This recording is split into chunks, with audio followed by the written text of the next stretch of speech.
Bonjour chers amis, nous voilà encore pour un nouveau module, celui-ci étant consacré sur le cycle de vie d'un paquet IP. Alors nous allons méthodiquement essayer de comprendre quelle est la durée réelle de vie d'un paquet IP. Je vous rappelle aussi que ce lab-là est vraiment important pour ceux qui vraiment désirent comprendre l'échange de messages entre différents équipements réseau. Et pour ceux vraiment qui ont vraiment l'ambition de passer l'examen CCNA 200-301. Alors, sans plus tarder, sans vous prendre plus de temps, nous allons passer directement au lab qui est devant vous, qui est déjà préconfiguré, je pourrais dire, afin de pouvoir comprendre réellement de quoi il s'agit. Alors, nous avons deux réseaux. Nous avons le quartier général qui est à l'adresse IP 192.168.1.0/24. Et nous avons une sous-branche qui est 192.168.2.0/24 également. Nous allons essayer de voir une communication, non ciblée, une communication entre le PC1 et le PC3 et essayer de comprendre quelle est la durée réelle de vie d'un paquet IP. Alors, nous passons ici en mode simulation et nous allons faire voir quel est le scénario ainsi défini. Il nous a demandé ici le PC1 ping le PC3. Dès le PC1, envoie une requête au PC3. Répondons aux questions en nous basant sur le paquet echo request envoyé du PC1 vers le PC3. Ok. Alors, si nous passons à la simulation, la première question qui nous est demandée, quelle est l'adresse MAC de destination de la trame dans le réseau en A? Ok.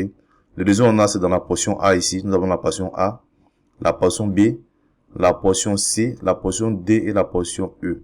Ok. Nous avons défini en plusieurs sous-portions afin de pouvoir analyser le paquet quand il se déplace à chaque portion. Ok.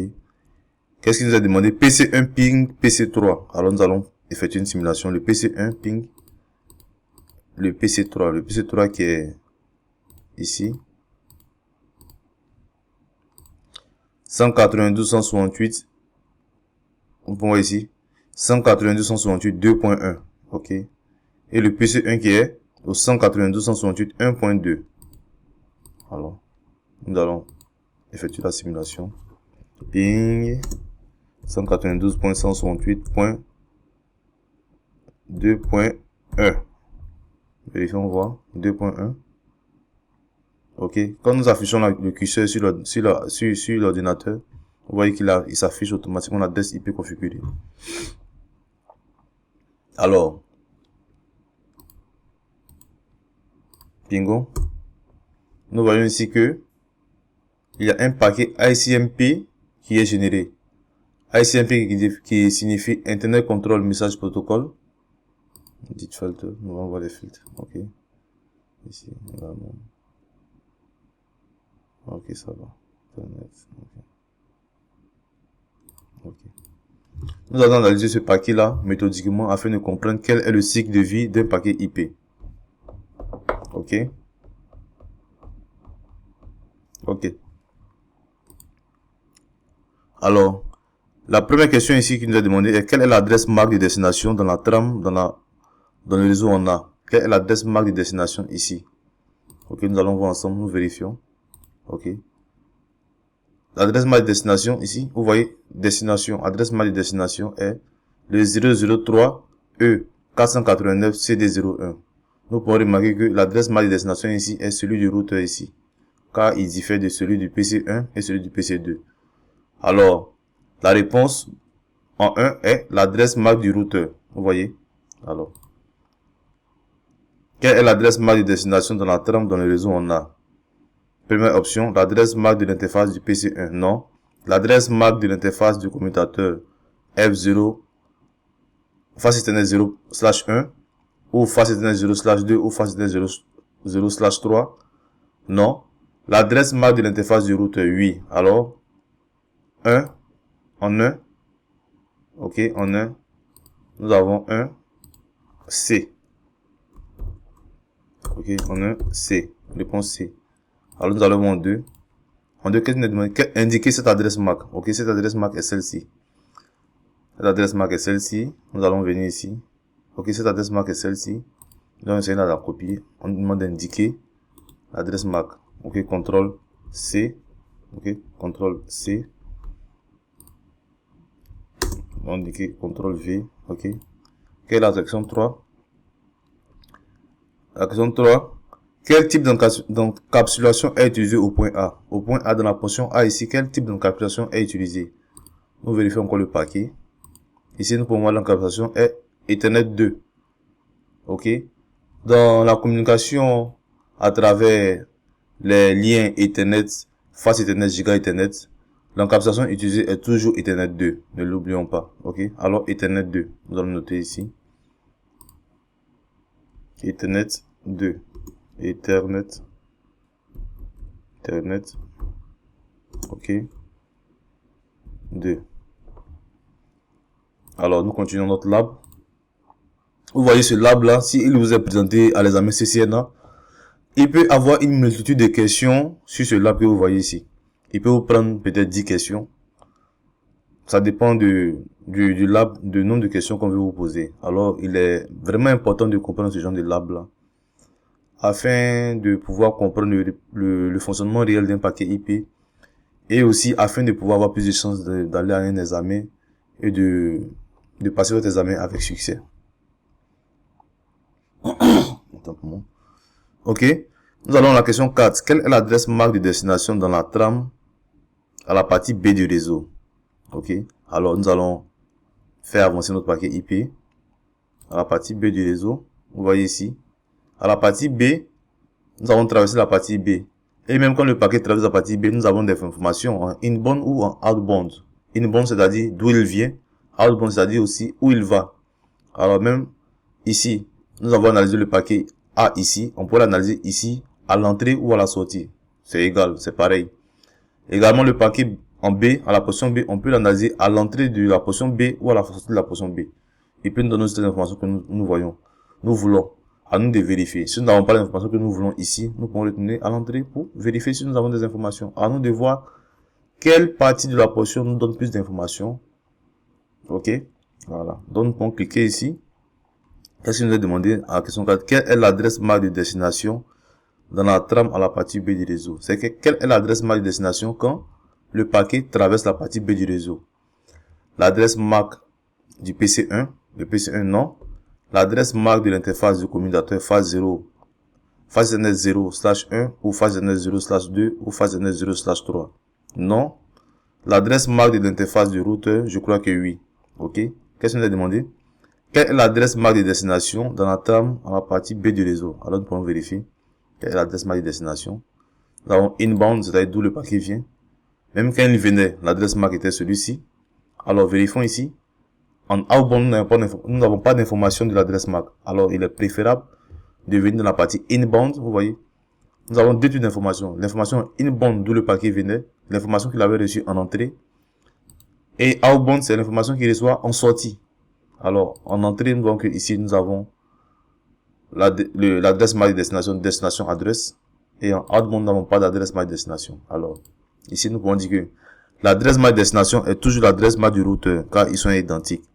0003 E489 CD01. Alors,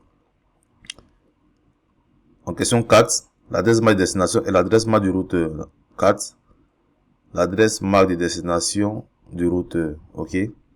4. Alors 4, réponse C. 4, réponse C. Réponse C. Ok. Alors, nous venons à la question 5, indiquer cette adresse. Ok, l'adresse qu'on avait indiquée auparavant, nous l'avons ici. Nous pouvons nous copier d'ici directement. Copier. Et en 5, CTRL V. Ok, alors on voit en 6. Quelle est l'adresse MAC de destination au point C? Ok. Ok, l'adresse MAC de destination au point C. Nous avons la portion C ici. Nous avons en entrée et en sortie. Essayons de voir. L'adresse MAC de destination au point C en sortie, nous voyons qu'il n'y a pas d'adresse MAC. Ok. Il n'y a pas d'adresse MAC en sortie. Ok. Il n'y a pas d'adresse MAC en sortie. Alors, pas d'adresse MAC. Pas d'adresse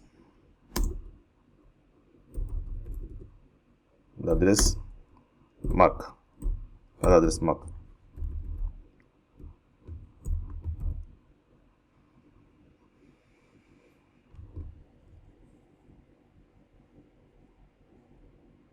Ok, pas d'adresse MAC. Et pourquoi? Ok, nous allons voir pourquoi. En question 7, quel type d'encapsulation est utilisé en C? Vous voyez ici, à la portion C. Nous avons l'information de sortie. Ok. Quel type d'encapsulation est utilisé en C? En C, nous voyons ici d'abord que C, le lien en C est différent des autres liens, car le lien en C est un lien en série. Voilà. Le lien en série, généralement, utilise l'encapsulation HDLC, High Data Link Control. Ok. Et le High Data Link Control n'utilise pas les adresses MAC pour faire des transmissions. C'est pourquoi nous ne voyons pas d'adresse MAC ici. Alors retenez-le, à chaque fois que nous avons un lien en série, nous devons savoir en interne, en nous-mêmes, que à travers cette communication dans le lien en série là, aucune adresse MAC est utilisée. Et toujours, l'encapsulation ici utilisée est le HDLC qui est différent de l'Ethernet 2. HDLC qui signifie High Data Link Control. Ok. Ok. En C, c'est HDLC. High Data Link Control. Ok. Alors, en 8, quelle est l'adresse MAC de destination à la partie 2 du réseau? Alors, nous allons faire passer notre paquet. Ok. Ok. Même si on vérifie ici, vous verrez qu'en inbound, il n'y avait toujours pas d'adresse MAC. Et l'encapsulation ici était toujours HDLC, car c'était l'information reçue en entrée dans le lien. Vous voyez. Mais en sortie, vous voyez que les informations diffèrent. Parce qu'en sortie, il faudrait que le paquet traverse la partie D. Car la sortie est l'entrée. La sortie ici est la sortie du point de la portion C, mais c'est l'entrée du point D. Ok. Alors, telle question nous est posée. Nous sommes à la question combien? À la question 8. Ok. À la question 8, quelle est l'adresse MAC de destination à la partie 2 du réseau? Ok. À la partie 2 du réseau. Quelle est l'adresse MAC de destination ici? Nous avons 0090 qui est identique à l'adresse du PC3. L'adresse MAC du PC3, vous voyez ici 0090 2B35 C354. Ok. Donc, on dira ici que c'est l'adresse MAC du PC3 en 8. Vous voyez? En 8. Quelle est l'adresse MAC de destination à la partie B du réseau? L'adresse MAC du PC3. L'adresse MAC de l'interface du routeur. Ok. C'est la réponse A. L'adresse MAC du PC3. 8A. 8A. Ok. Alors 9. Indiquez cette adresse-là. Ok, cette adresse-là sera CTRL C. En 9. CTRL V. Et en 10, qu'est-ce que nous a demandé en 10? Quel type d'encapsulation est utilisé à la partie 2 du réseau?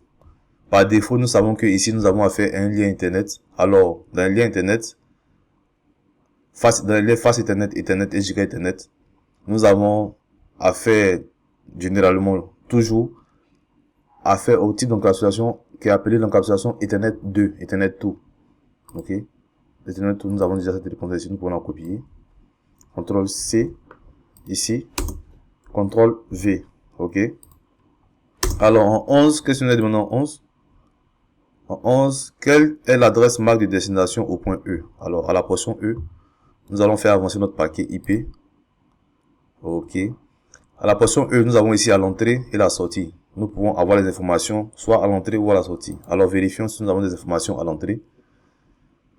C'est-à-dire que l'entrée de la portion E qui est la fin de la portion, l'entrée de la portion E est la fin de la portion D. Alors, en outbound, nous pouvons avoir aussi des informations ici.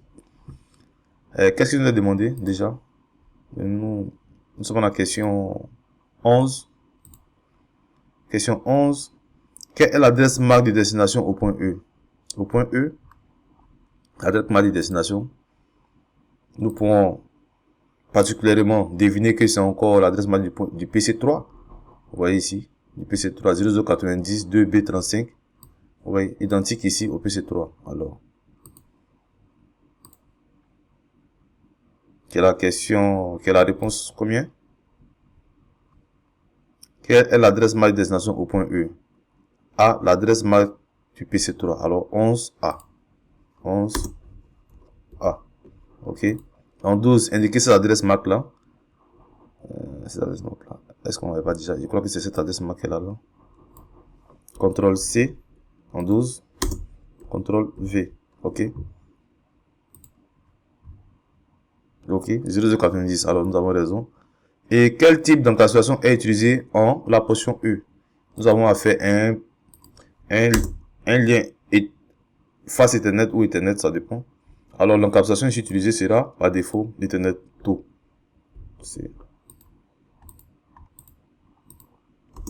OK, CTRL V. OK. Alors, chers amis, c'est un peu ce lab-là que je vais vous démontrer. Il est très important de comprendre ces différentes étapes-là dans la transmission d'un paquet. Ce qui se définit ici dans le réseau informatique comme étant le cycle de vie d'un paquet IP.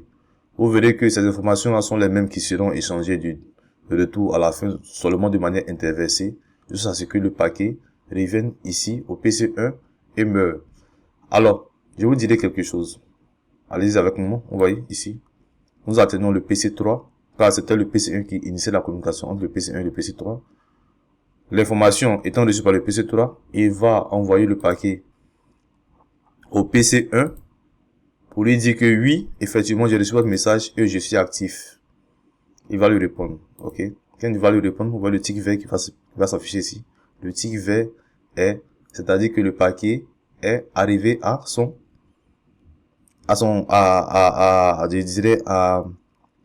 cycle de vie final. Vous voyez? Si nous forwardons encore, nous allons avoir un nouveau paquet. Le paquet précédent est expiré. Vous voyez un peu? En réseau, je vous déjà donne un petit secret. Qu'est-ce qui signifie une communication en réseau informatique? Une communication en réseau informatique, c'est-à-dire que quand un ordinateur envoie une réponse à un autre ordinateur, cet ordinateur doit lui répondre pour dire oui, j'ai reçu votre message. Ça, c'est une communication en réseau informatique. Si vous envoyez un paquet à un ordinateur que le paquet retourné ne revient pas, alors nous pouvons conclure que ce PC-là n'est pas joignable. Alors, il faut le dépanner. Il faut voir qu'est-ce qui ne va pas. Ou encore, on pourrait dire en réseau informatique, il faut faire du troubleshooting. Alors, chers internautes, chers amis, c'était juste pour vous démontrer un peu le cycle de vie d'un paquet IP. J'espère que vous avez compris la méthode que j'ai ici. J'ai ici essayé de vous faire comprendre. Si vous avez des commentaires, n'oubliez pas de les signifier. Si vous avez des questions, n'oubliez pas aussi de me les faire parvenir. Et si vous avez besoin d'autres labs, alors mettez-le en commentaire afin que je puisse voir et je puisse vraiment faire des labs pour vous. Car je suis là pour vous, cette chaîne est ouverte pour vous, pour tous les passionnés de réseau informatique, de sécurité informatique et aussi de configuration de serveurs. Au fur et à mesure, nous aurons ensemble le temps de découvrir plusieurs domaines de l'informatique. D'ici peu, je vous demande d'être toujours connecté, de vous abonner, de mettre un like, un pouce like si cette vidéo-là vous a plu. Et